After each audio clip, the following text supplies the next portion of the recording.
হুসাইন একবার বিশ্বনবীরে প্রশ্ন করলেন, নানা মানিল আমজাদ ইলাল্লাহ, বলেন তো নানা আল্লাহর কাছে কে বেশি দামি, আপনি নাকি আমি?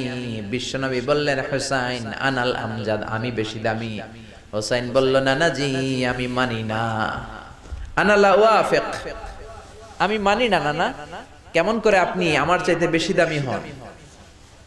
আপনার চাইতে আমি বেশি দামি।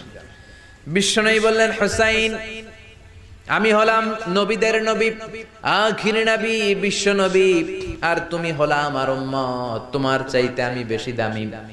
হুসাইন বলে, নানা জি আপনি ভুল বললেন, আপনার চাইতে আমি হুসাইন বেশি দামি। সুবহানাল্লাহ কইবেন না? বিশ্বনবী বললেন, কাইফা যালিক, কেমন করে এটা? হুসাইন বলল, নানা জি তাহলে বলেন তো আপনার আব্বার নাম কি? বিশ্বনবী বললেন, আমার আব্বার নাম হলো আব্দুল্লাহ। কি নাম? হুসাইন বলেন, আনা খালি আব্দুল্লাহ।